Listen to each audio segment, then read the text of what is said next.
So, hello everyone. Good afternoon. I hope that you're all having a great evening. And we are back again with another great webinar. I hope you guys really liked the previous webinar that we had. It was around work-life balance. And I got a really good response for the psychologist we had on board at that time. It was Shivani. And thank you for the great response I received. Today, we're going to be talking about eating disorders. And I understand that it was a little bit of a sensitive topic for some people, but you guys wanted to be covered, so we have it here. Uh, Before we move ahead, I would like to introduce our panelist for the day. We have today with us Mr. Nihit Verma. He's currently practicing in Bangalore, and he has around 5 years of experience in practicing as a psychologist. I would really like him to introduce himself to the audience, please. Hi everyone. Good evening. Really glad to be here. I'm Nihit. I am a counseling psychologist, and I've been working in the area of health, wellness, lifestyle, largely with corporates, for the last 4.5 years, and looking forward to this evening and this discussion on eating disorders. Great, great, wonderful. We're really thankful to have you here with us, Mr. Nihit. And before we move ahead, I'm just going to give everyone who's new here a little bit of brief about what positivity is. So positivity has been having these awareness programs and these webinars for quite a few months now. And we are a Singapore-based mental health platform. So what we basically do is we connect psychologists and therapists, licensed people, licensed professionals with clients who need mental health help.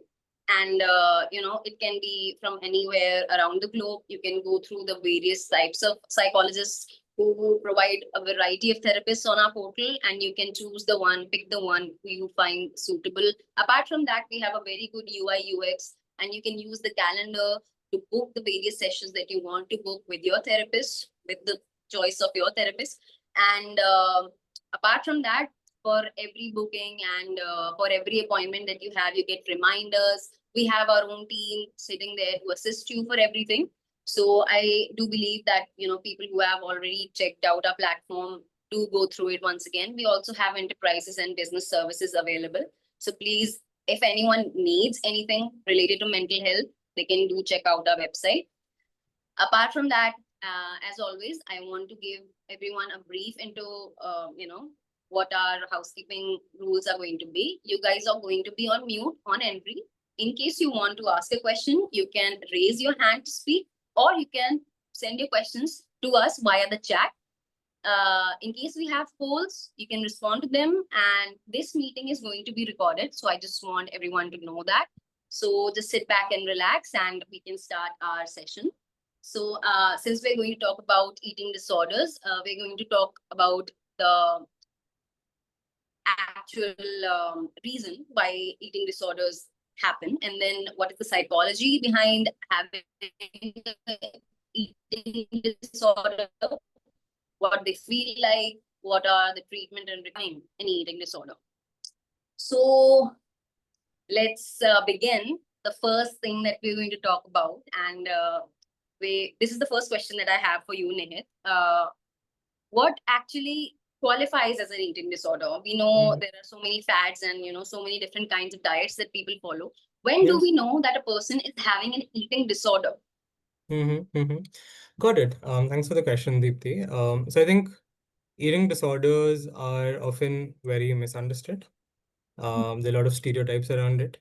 And when we talk about eating disorder, we picture somebody who's extremely thin or obsessed with dieting.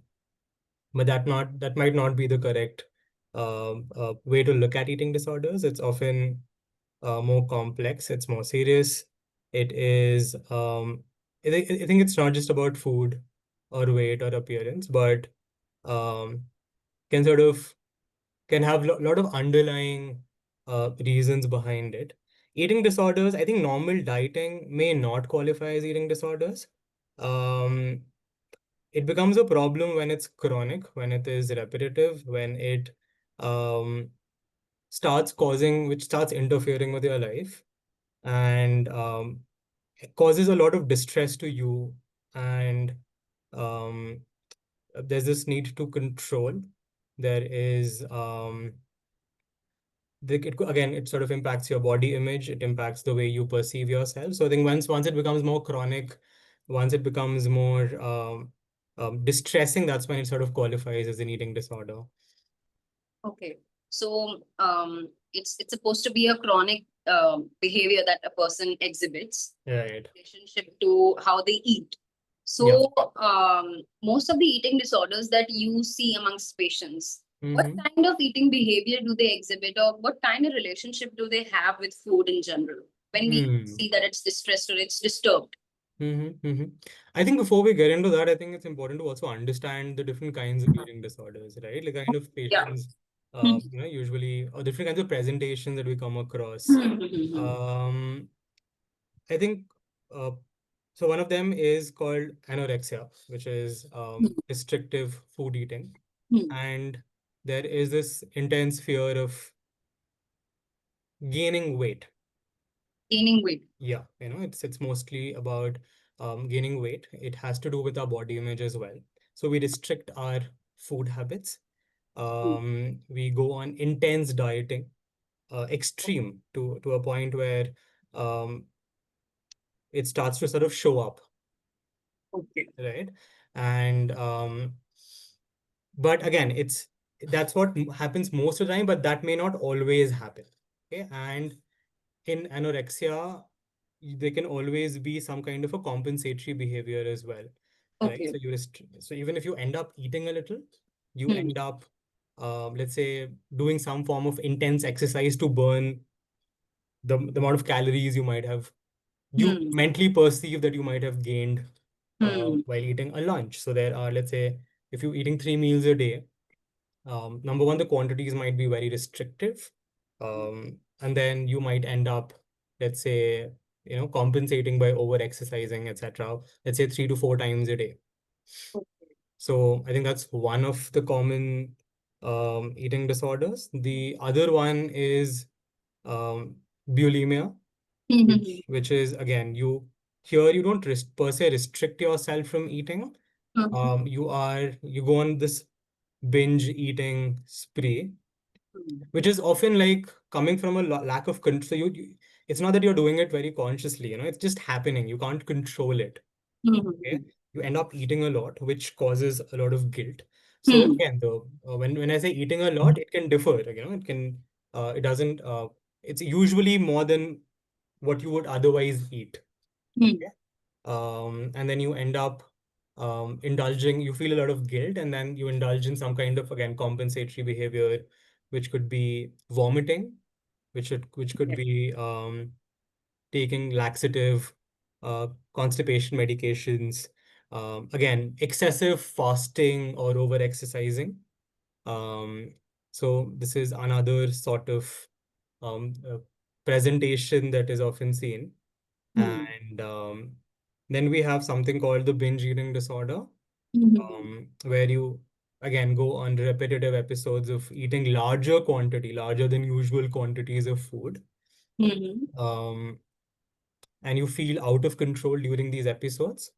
Okay. And but then there's no purging behavior. It's not that you're sort of vomiting or anything, but you feel a lot of guilt and you feel a lot of shame.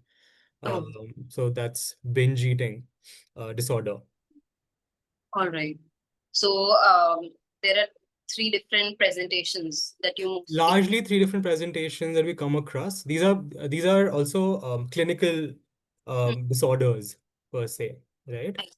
Nice. There are some non-clinical criterias as well. All There's something called other specified feeding or eating disorder, or right. SFED. Okay, so Hmm. basically, these are not clinically proven disorders. However, they can cause a lot of distress to the person experiencing it. Hmm. Okay. An example of it that comes to my mind can be um, midnight snacking. A lot of people can eat significant amount of food overnight, right? Hmm. and it can again cause a lot of distress to them. So that could be another presentation that we come across. Um, Interestingly, I think there's something called avoidant or restrictive food intake disorder as well, which um, we see amongst children Okay. who can have, could have some picky or restrictive eating habits. While again, it's pretty harmless. However, it becomes a problem when it starts to cause nutritional deficiencies Okay. or certain impairments. Okay. Okay. So, non-clinically speaking, there is, post-fed. There are Yeah. different kind of behaviors that might signal that a person is on the way of developing Hmm. disorder. And Possible. Yes. then clinically, we have these three different categories. Mostly people come up with. Okay. Hmm. So, Hmm. what I interestingly want to know here is, all of these people, or all of these categories, they show how messed up the relationship of that person is with the food that they're taking. Either they're eating way too much or they're eating way too less. And specifically, it has to do with how they think about what they're taking, and then how it is impacting their body. For example, if we talk about anorexia, a person had food after a long period of fasting, and then mentally they are imagining that they are gaining a lot of weight. Maybe that is Right. why they have that compensatory behavior. So, True. I would like to know that what causes this, strained relationship that they have with food. Where does it start? Um, I think there could be multiple reasons behind it. Um, I think most of the time it ends up being there could be social causes as well. Okay, so there is um, the kind of pressures people have, the presentation of let's say success in the media and the cultural aspects to it. So let's say they might present certain body types to be Hmm. successful, right? Hmm. Certain or they might sort of show somebody to be a failure if they look a certain way, right? So this is where I Yes. think it begins. You start to sort of idealize unrealistic bodily standards, Hmm. um, which again is constantly reinforced through different media, through movies, through television, through Instagram, social media, Hmm. Hmm. and it sort of distorts our reality. And Hmm. especially it impacts us when we are very young as well, like in school, our minds are just developing. And that's when we take in all this information and it sort of shapes our worldview and our view of ourselves. Hmm? Hmm. So I think social media and culture again has a major impact. Um, for a lot of us, I think it can just begin in our own homes, right? It begins at in our families. Um, Families can very unconsciously, you know, uh, combine love or approval based on appearance, achievement, discipline, etc. Hmm. Um, I think it's so common, right? When like I'm living away from my home right now, but when I visit home, I'm meeting my uncles and aunts after a very long time. You know, the first thing you hear is, oh, you've looked very thin. Oh, you look very fat. Yes. So I mean, Hmm. before they even ask me how I am doing, they'll Huh. probably comment on my weight, right?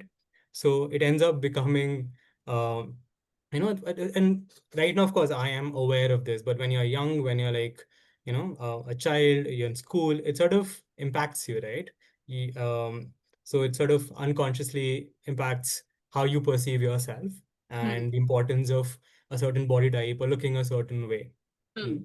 So family, culture, for some people, I think even certain traumatic experiences or emotional neglect from childhood um, um, can impact the way they perceive themselves and thereby the kind of relationship they share with food. So Okay. let's say a lot of bullying growing Hmm. up, certain let's say abuse, uh, Hmm. chaotic environments they might come from, adverse childhood experiences. All of this can sort of impact our sense of self, and thereby people end up getting into certain controlling behaviors where controlling food and controlling their relationship with food becomes a way to regain that power that somewhere is lost in the context in which they are. I see. Okay. So Um, basically, anything that has gone wrong, especially during the formative years of a person, that hmm, can cause, that has the potential to cause this distorted relationship that they have with food. hmm. Specifically because you're eating food all your life, and that's one area that you can control. You can control it while you are there, and in case you didn't have that control back in the days when you were a child, you'll try to regain it when Hmm. you are now, having food and you can control it. So that is the dynamic that it follows. True, true. And I think even sometimes it's also this idea of being perfect, right? So even perfectionism Mhm. can uh, because perfectionism, you have this thought that, oh, you're not good enough, right? Hmm. So that sort of can also make you um, sort of that can change your relationship with food, because then you want your body to look a certain way, or you feel like by um, controlling food or controlling your body you can prove your self-worth, Hmm. right? So I think even the idea of being perfection being perfect Hmm. can be sort of correlated to eating disorders. I see. And this whole cultural aspect, I think I strongly agree with that. uh, Mm-hmm. I have personally, I have witnessed that the idea of a certain body type being, showcased as the most appealing, it has a detrimental effect, not only on adults, but I think on everybody who's, witnessing all of those things, because um, there is no other way you can look perfect. The idea Mm-hmm. that is portrayed in media, that is the right way you should be looking. And if there is any deviance, Mm-hmm. you are imperfect. So, since we already know this, that this is how media, is reinforcing these ideas, which are not necessarily true, then what can be the ways that, people try to understand that this is not what I have to follow, since it has the tendency of becoming a disorder downstream? Mm-hmm. Then is there any reminder that people can, have for them in day-to-day life, that they realize that this is, what I'm pursuing is not the right thing, and maybe what I am is what is supposed to be for a human? I think it can be very difficult, Deepthi, for a lot of people, right? Because you're getting these messages all Constantly. the time, right? You're driving your car, you're seeing these billboards Yes. depicting a certain body type.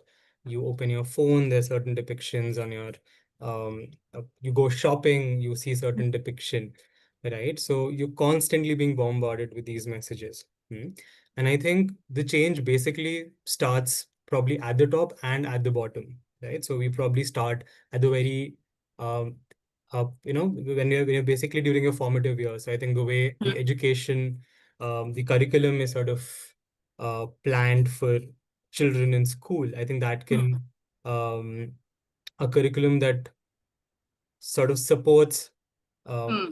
neutral body image or a Yes. positive body image, a curriculum that talks about healthy relationship with food.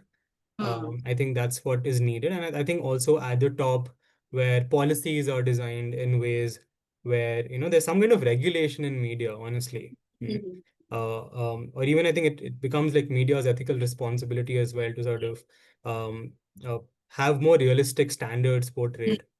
Because otherwise it ends up sort of impacting minds, which ends up leading to so many, disordered patterns of behavior. Very true. Very true. So that was one part of it, media. And then coming back to the cultural aspects, specifically Indian culture, Yeah. there is an intense amount of focus that is paid on, how a person looks. You were particularly very right. Before they will ask you how you are, they will definitely make a comment about how you look.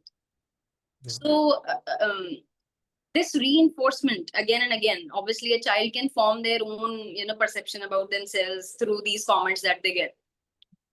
Why do you think that this has become the norm? And is there any way that the parents can, take it in their own hands and dismantle this narrative before the child develops it into a full blown, perception about themselves? Hmm. Hmm. Okay, so there are two parts to this question. Why has this become a norm? And the other is how parents can help, right? Yeah. Okay. Um, why has this become a norm? I think, again, probably the answer would lie in more sociological understanding of the world. Hmm. I think it's all about the power imbalance that we've seen historically Hmm. in terms of the cultural, let's say, uh, power imbalance in terms of um, the, especially going back to the colonial era, right? Hmm. Um, you have the uh, you have the Europeans sort of Hmm. ruling the world, Hmm. uh, um, uh, and I think they sort of brought in whatever beauty standards they had in Yes. mind, right? With complete disregard to the local standards that Yes. different other cultures had, right? Hmm. Hmm. And because there was this power imbalance, we started sort of looking up to them as they being more superior Hmm. to let's say the local Hmm. population. And I think that's where it sort of started. And then Hmm. again, this was largely fueled later by capitalism again. So Hmm. people Hmm. capitalize on making people feel that they are not good enough. Good enough. Hmm. They lack in certain ways. Hmm. They're not a particular skin type. They're not a particular body type. They Hmm. don't look a certain way. They don't speak a certain way. So by making you feel inferior, um, they end up selling you products that you don't really need, uh, and they end up making money out of it. So I think uh, the capitalism, of course, had a major role to play as well in the Hmm. entire. Not to say capitalism is completely bad, but I think it Hmm. just ended up. When it comes to this, I think it just ended up causing a lot of problems. Hmm. Um, so I think that's why the problem even portrays, because we are living in a very capitalistic world, right? The world order is designed in such a way Hmm. where they make you feel isolated, they make you feel not good enough. Hmm. The messaging are such through media, through Hmm. different platforms, and then that ends up impacting with how you perceive yourself. Hmm. How can parents help here? Hmm. Again, goes back to um, the very education they're trying to give their children, avoiding commenting on body types all the time, ensuring that children have um, a decent, relationship with food, Hmm. um, by also standing up for them, honestly. There would be situations when, let's say, there would be other family members or other relatives who might comment uh, Hmm. on the way on the child, the way the child looks. So maybe Hmm. standing up for your child and not just laughing it off, and taking that seriously. I Hmm. think that's important. Um, so I think the way, and also like I think parents should also have a healthy relationship with themselves, because Hmm. children learn by observation. So even Yes. if Yes. Hmm. parents are um, uh, behaving a certain way, the kids will just learn and emulate the same behavior. Hmm. I understand that part, they imitate. Children actually learn a lot by imitations. That really strikes at home.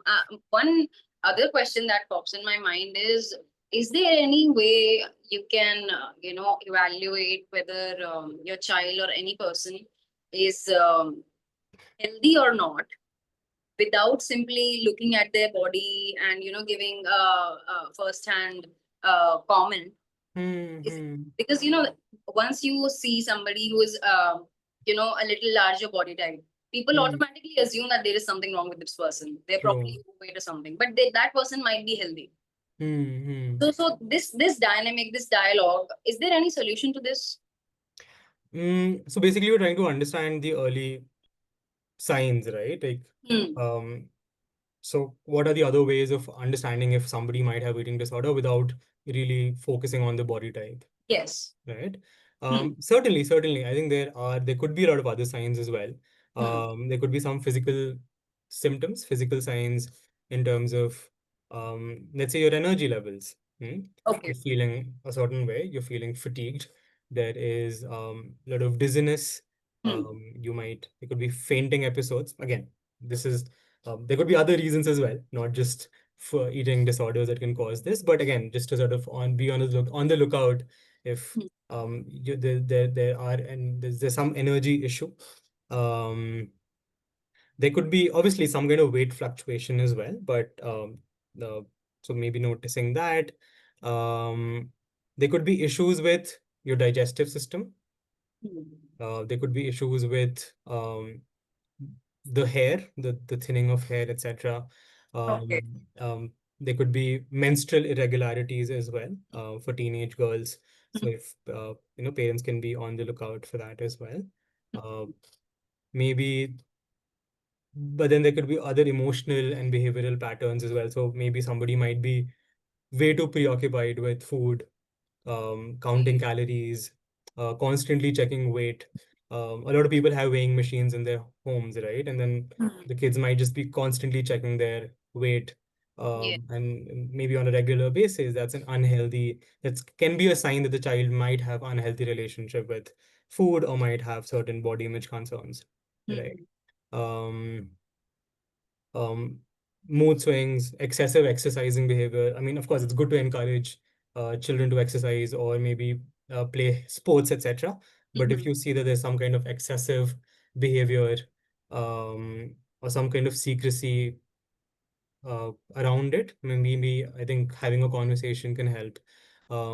Maybe avoiding meals again could be not necessarily, might require more uh, yeah, probably might require more serious interrogation. But again, it probably just maybe avoiding meals or not eating in front of other people can be a sign that, okay, maybe there's something, somewhere the relationship with food is in the process of getting hampered.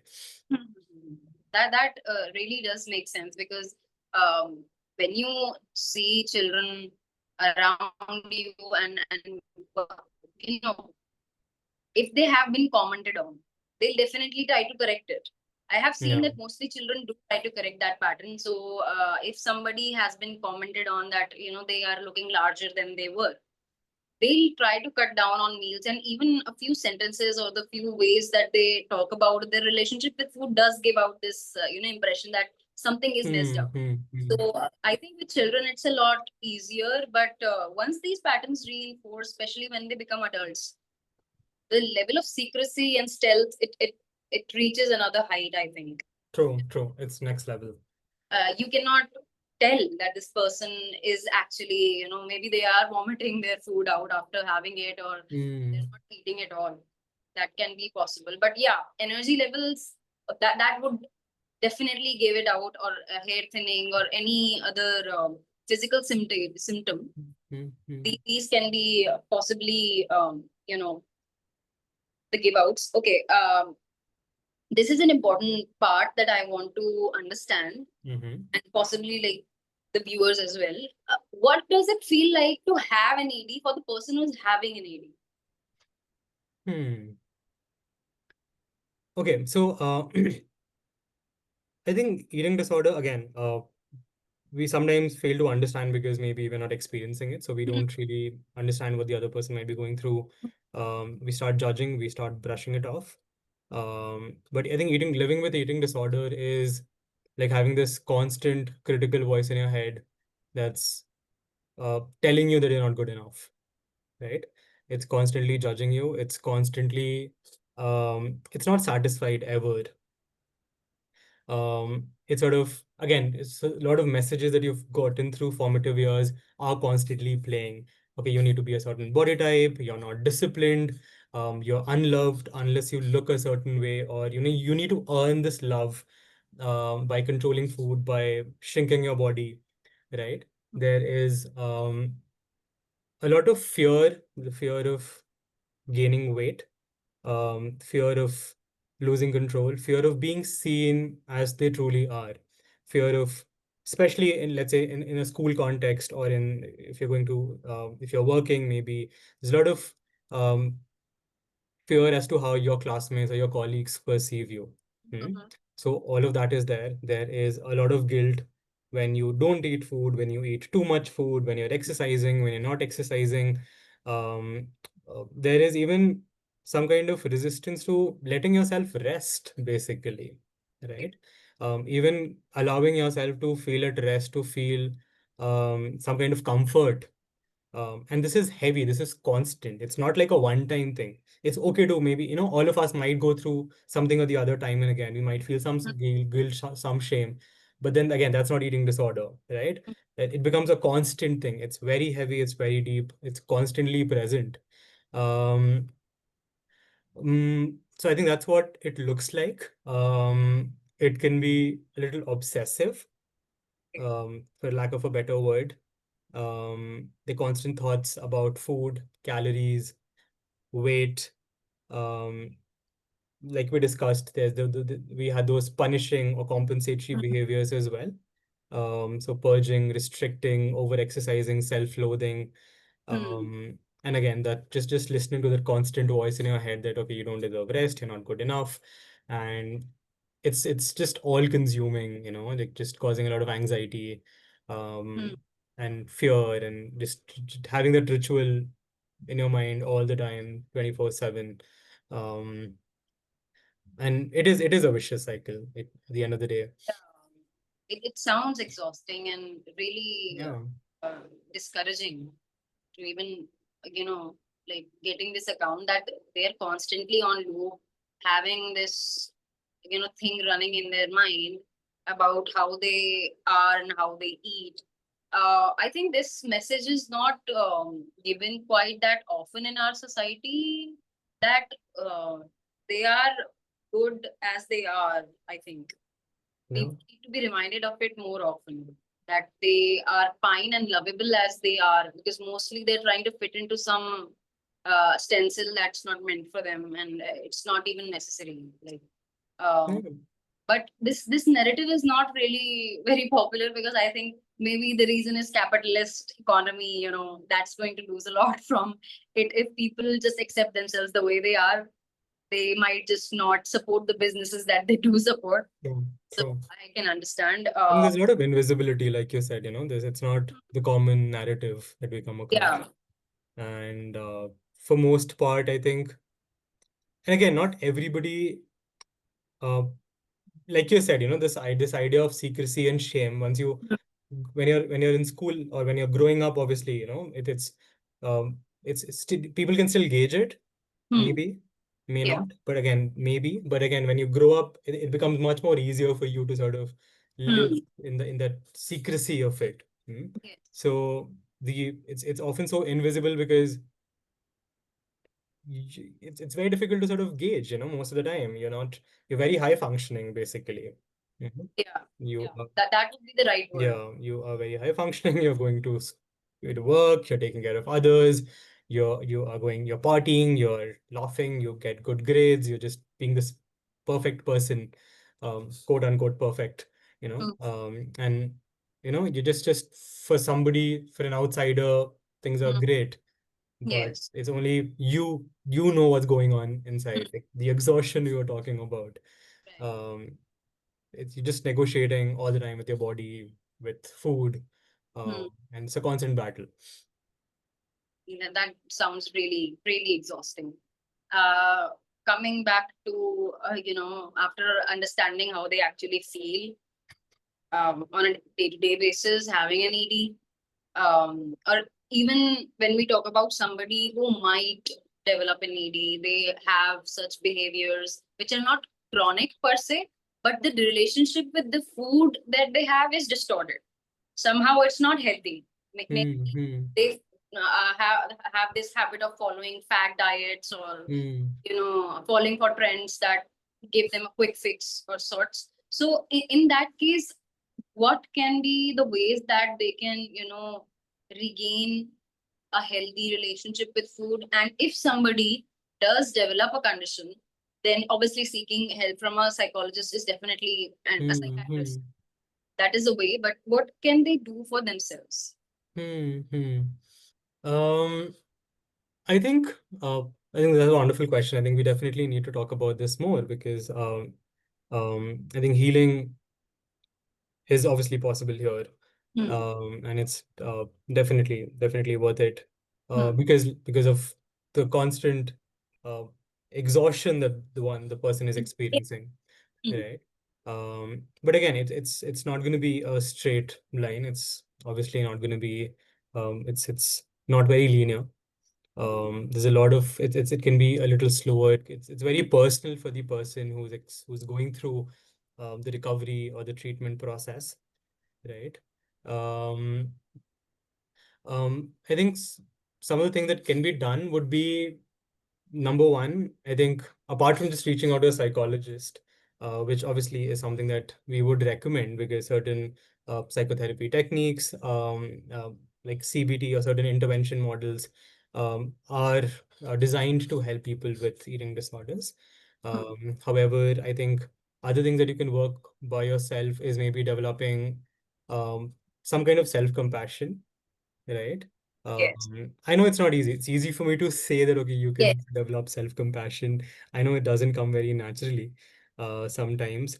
Maybe we can start with just listening to our needs, our bodily needs, responding to it, understanding maybe nutrition, getting some kind of nutritional support, because this pattern of disordered eating is not just psychological, it's also impacting your body in ways that you can't think of. It can cause a lot of physical health conditions in the future. So maybe seeking out support for correcting certain uh, nutritional deficiencies. I think that can be helpful, working on the body image, learning to feel more safe in our body. And this is where I think certain techniques like grounding or yoga or other body related exercises can help us when we feel more connected to our body, when we start feeling more safe in our body. Our relationship with food can also change. Um, Learning to sort of focus a little more on, we were talking about body neutrality or body acceptance a while ago. So maybe just shifting focus on the functionality of a body and loving it for what it does rather than just focusing on a particular body type, And or the look of it, Hmm. right? Educating yourself. I think educating yourself about all these concepts we discussed today about how capitalism might be impacting us, how colonialism has impacted us, and how it might have shaped our perception of ourselves, our body image, and the relationship with food. So I think understanding that, understanding history, going into it, reading a little about it, can be helpful. Um, I think calling out media, Hmm. um, media houses, or even the social media platforms where you feel which are promoting unrealistic Mhm. body standards. I think maybe that also something can be something that we can do once it might help us feel a little more empowered at the Yes. same time, right? Hmm. But again, I think practicing self-compassion, and then obviously reaching out to a therapist for some more in-depth work Hmm. around emotional regulation, um, around a belief system, etc., can be helpful. Hmm. I understand, and very, very valid. Everything that you've said so far when it comes to self-compassion, I really think that that's what you need the most, since the cycle sounds so exhausting. It can break you down if obviously I'm pretty sure that if somebody is having such a loop running in their mind, you must be finding other comorbid conditions in Mm-hmm. such people. What kind of conditions are most commonly found in people who are having eating disorders? I think number one, anxiety. Anxiety. It's all there. There could be some kind of compulsive issues as well. Um, I had come across this statistics, and it was really shocking. Around 30% of people with eating disorders end up taking their lives. So Oh my God. it's also linked to suicide. Okay. Um, Eating disorders are often, because there's so much guilt and shame, it's often followed by depression. So yeah, there are a lot of comorbidity with these conditions. Um, we also see substance abuse. often because obviously there's so much happening, and I think substances become the only way to cope sometimes. Or some, yeah, so substance use again is something that we see uh, with eating disorders. Okay. So obviously, like if things are not getting better in some area, people have substances as their resort to, take that control back. I understand. But where, like, the moment you said that we can stand up to media and, call them out for portraying unrealistic, portrayals of body types, it does make sense to me. Because I think the more you call them out, the more you reinforce that narrative in your own self that, you don't have to fit in that particular shell to be perfect. But we're standing up against a world where cosmetic surgeries have crossed all bounds. I think the amount of surgeries I witness every day, the social media aspect again, I think particularly Instagram, you can see, uh, I haven't even ever thought of the kind of surgeries that are taking place nowadays. What has happened in the middle of all that? Like the extent has gone beyond comprehension. And to be honest, I totally get it that this is what is expected and what is, seen as perfect in the society, but it doesn't look human at a point to me. True, So true. what happened there?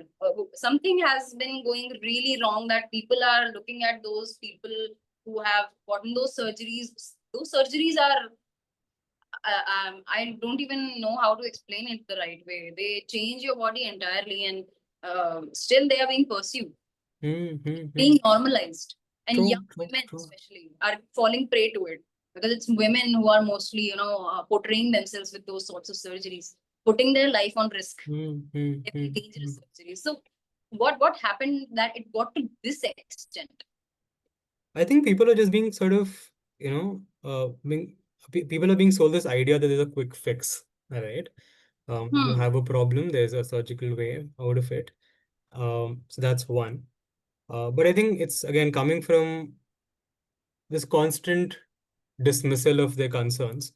Um, they are being constantly minimized. There is nobody to sort of validate their experiences. And there's lack of support, to be honest, Deepthi. I think there is not enough resource people. There's not enough education amongst the masses. There's not enough people to support them and guide them in the journey. Hesitation to even reach out, basically, because it's such a tabooed thing, and tabooed and sensitive at the same time. So I think lack of support, dismissal by family, dismissal by friends, constantly being minimized by the society is what makes you look for these quick fixes to maybe change and conform to a particular unrealistic standard that you might be exposed to. That's really painful to hear. Just imagining that, somebody being let down to that extent repeatedly. Obviously, I think it's only then that they go to that as a last resort to fix that. True, but then The, the constant mental struggle, even to sort of make that decision, right? You feel like you can't talk about it, and maybe just, re reaching out to the uh, for these cosmetic surgeries as the only way out. and when it comes to, practicing these kind of surgeries, since you're a psychologist, you must be aware. Are they ethical surgeries? Like, is there no regulatory body to, sort of cap them, or to prevent these kind of surgeries from happening? Because the kind of message that is going down the generations, it's really, really concerning at this point. I mean, that's not my focus area though, but I'm not really aware if there's a regulatory body. I think if there was, I don't think this would be happening, the rampant pace at which it's happening. Um, so I'm not really sure of it. Um, what was the other part of what was the other question? Here, first of all, like, is there any regulatory body? Mm-hmm. If there is not any regulatory body, then how are these surgeries ethical, or they're just being practiced for, like, they're just practicing them? Once you're a surgeon, you can just do these things. Mm, I am not really sure of it, but about the ethical, sorry, Hmm. the regulatory bodies, but I think uh, doctors obviously, who specialize in this area are Mhm. obviously, openly talking about it, talking about the efficacy of it. Um, and people sort of go for it. People see that as a quick fix.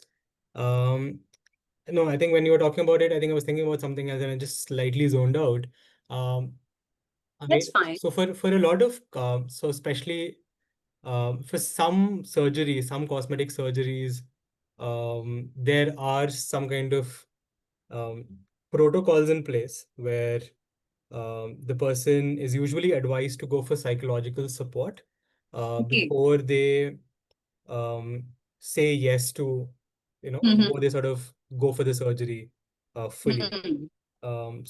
This is usually something, so there are protocols in place, but this is largely for, let's say, when you're going for gender reaffirming surgery, etc. Again, it's for another day's discussion, and definitely not related to eating disorders, but for people who might be going through gender reassignment surgeries, because again, your body's changing and there's a lot of cosmetic surgeries being done.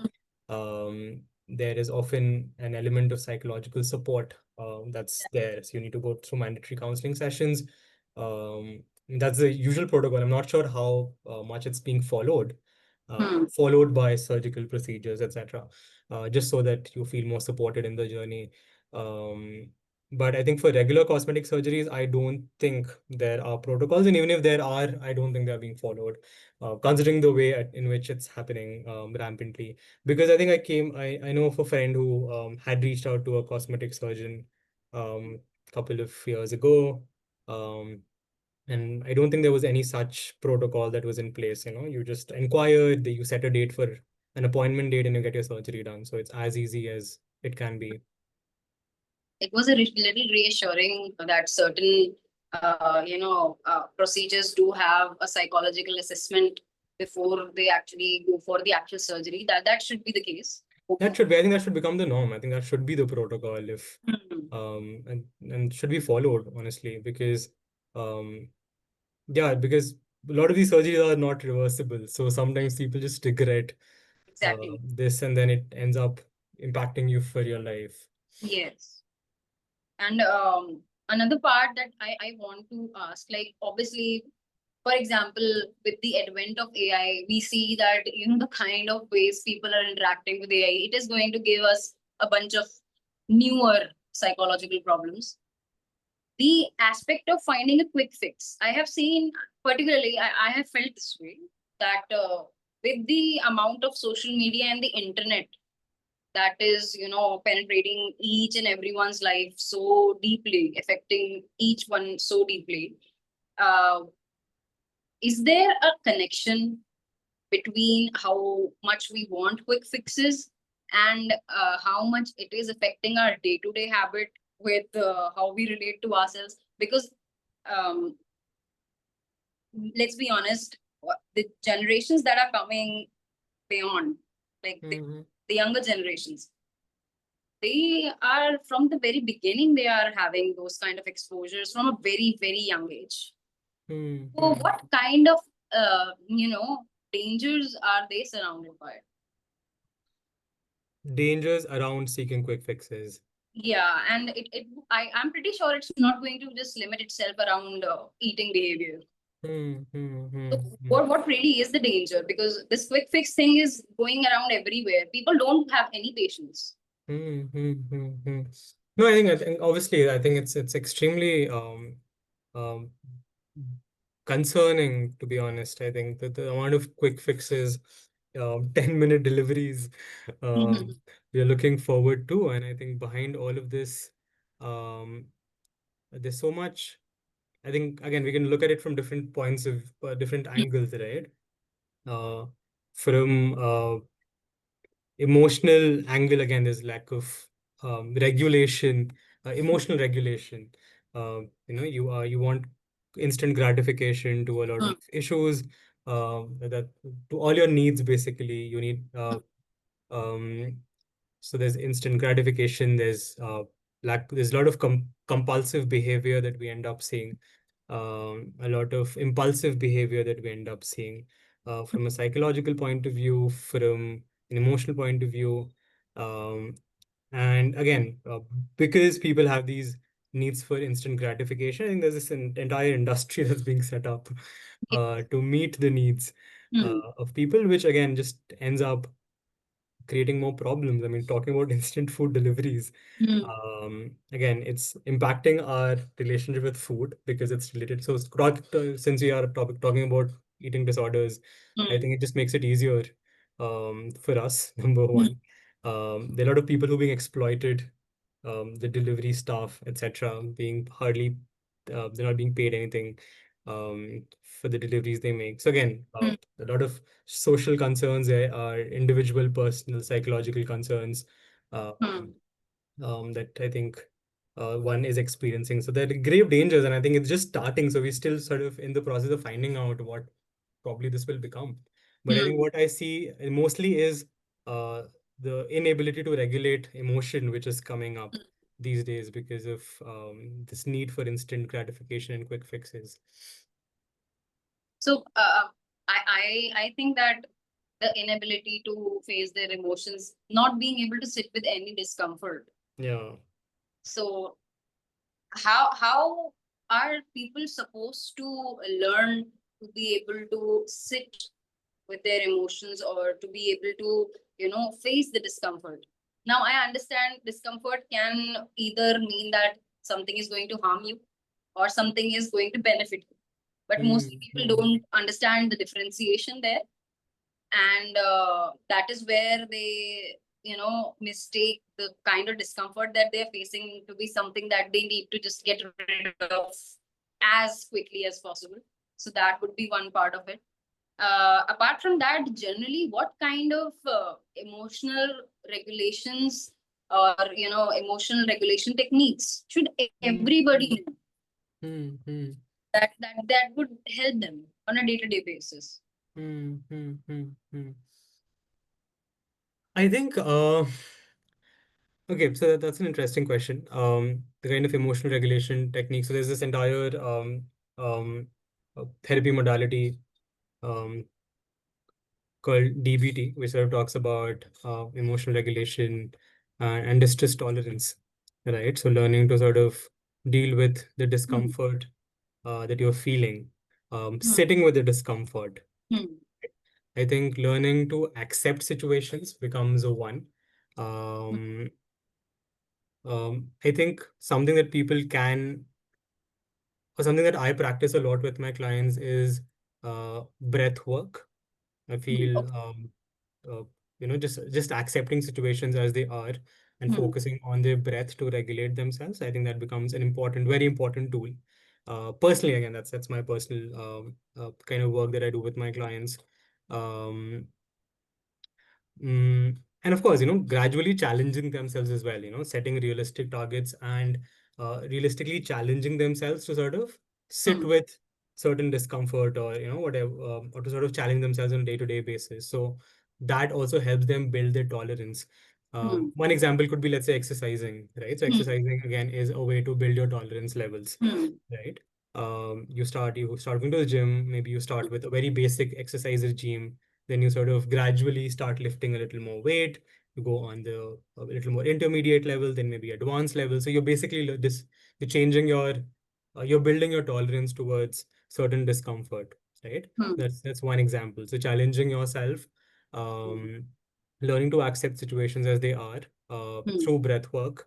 Um, I think can be things that people can maybe imbibe in their day-to-day lives to sort of uh, deal with this need for instant gratification that they have. Very valid. I think that breathwork has been the most common, answer amongst all of the different panelists that we've had. Everybody has so far advised, me and the attendees to seek help via breathwork. Like it's supposed to regulate our emotions. Although I do understand people find it really difficult to believe that how is that possible. But definitely, I think that can be a topic we take up in another webinar where we completely dismantle how breathwork actually works and how it actually does, impact how you are able to regulate your emotions and sit and, build up resilience with respect to difficult emotions. I think apart from recovery, we already did discuss how we can support somebody who might be developing an ED or who might have an ED. Apart from that, if anyone amongst us, any of the attendees, if they have any questions for us, you're welcome to let me know. You might want to just raise your hand, or you can send in your questions via the chat box. I also have a few polls for everyone who is here today with us. I'm really sure that, all of the insights that you got from this session, you must have found them useful. Here is the first question that I'm going to have on your screens for the feedback. I would really need you to rate the webinar that we had today. And in case you have any questions with regard to our webinar, or in case you have any suggestions for the kind of topics that we can take up, you can send your suggestions to us via info@positivity.com, or you can even connect with us via our Instagram handles, our LinkedIn, or our Facebook handles. Apart from that, Mr. Nihit, he has been practicing in Bangalore, and he's soon going to be on our website as a therapist. So in case you would want to book a session with him, you can find him there. And thank you so much, everyone who has been here today to attend this session. We are going to have another session next week soon with another interesting topic. And I really do hope that Mr. Nihit accompanies us as a guest panelist for some other interesting topic. I really do hope everybody found his insights really useful. So thank you so much, Nihit, on behalf of me and my whole team. Thank you so much, Deepti. It's wonderful being here. Great. And really thanks to my team here at Positivity for making it possible for me to take up such a wonderful session for all of our viewers and for giving us this opportunity to connect. So thank you so much, everyone, and have a wonderful evening. I'll see you next week. Thank you, everyone.